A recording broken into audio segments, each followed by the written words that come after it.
All right, Saagar, what are you looking at? Well, for a long time, Joe Biden's superpower was simply nobody really cared that much about him.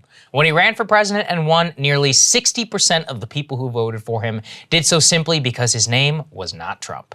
And when Trump and the campaign tried to attack him, they found out that while people reveled and despised other Democratic figures like AOC and Barack Obama or Hillary Clinton, Biden himself seemed to just have Teflon in how Americans just simply kind of liked him.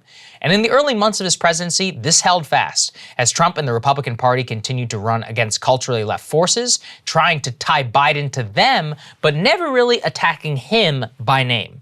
At an early Trump rally, this was especially evident. Reporters hardly saw one sign or a t-shirt with Biden's name on them. Nothing about Hillary. But now, nearly a year after the election, all of that is changing. Biden really has himself to blame for it all.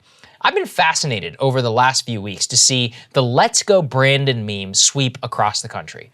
For those who aren't familiar, we covered on this show at a recent NASCAR event. While the entire crowd chanted F Joe Biden, the reporter tried to claim that they were saying, Let's Go Brandon.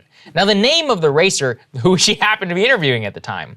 The meme and the energy around the saying have swept across the nation with signs at sporting events, but what especially caught my eye was this. 4 different rap versions of Let's Go Brandon are now in the iTunes top 10.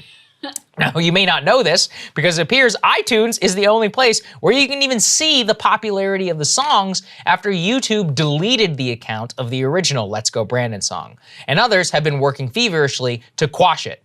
Now, again and again, as the phrase reaches new heights in popular culture, you begin to see the media machine kick into overdrive. Just look at this one.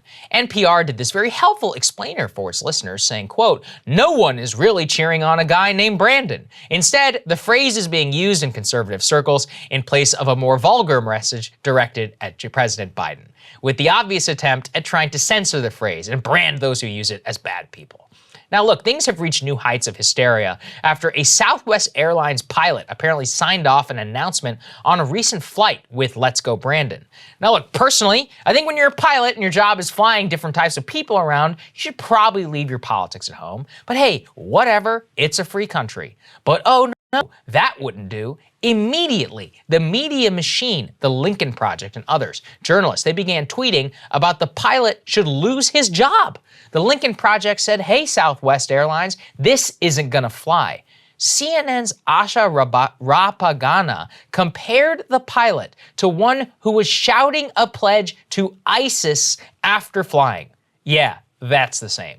But here's the biggest problem with the media. They are trying to go after the people shouting, Let's Go Brandon, instead of asking, hey, why is Joe Biden suddenly becoming the cultural opposition figure that he avoided being for 4 decades in American politics? How is it that he shifted from being a figure held in relative esteem to becoming the central flashpoint for nearly all that is wrong in America today?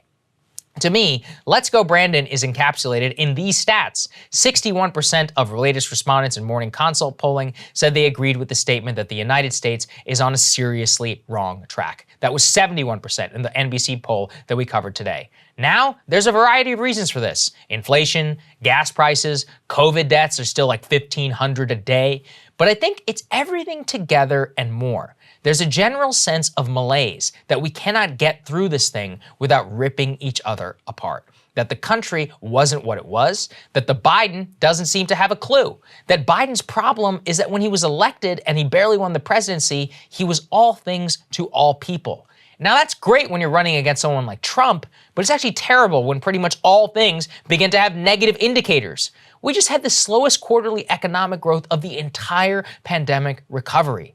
And Biden never really promised to do anything except for making things go back to normal.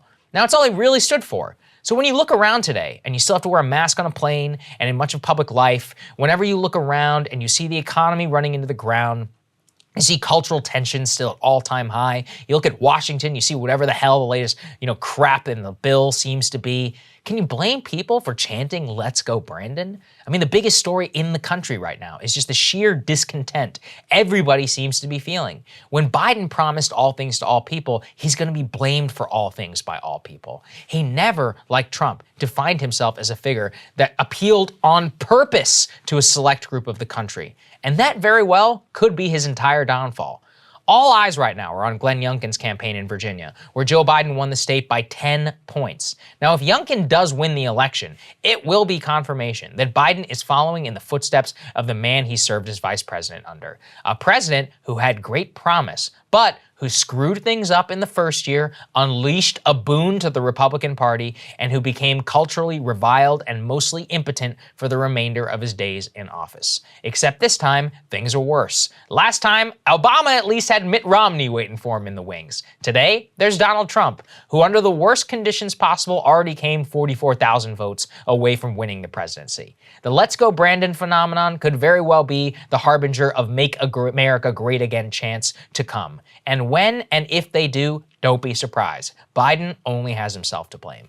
I think it is amazing though, Crystal, because we were talking consistently throughout the show, which is that Biden's superpower was people were like, yeah, whatever. Yeah. Hey guys, thanks so much for watching. That's right. Just as a reminder, you can become a premium subscriber today. Watch the full show completely uncut, our reactions to each other's monologues. You get to listen to it. You get to ask us questions, all that good stuff. Link is right there in the description or at breakingpoints.com. Best of all, great way to say screw you to the mainstream media.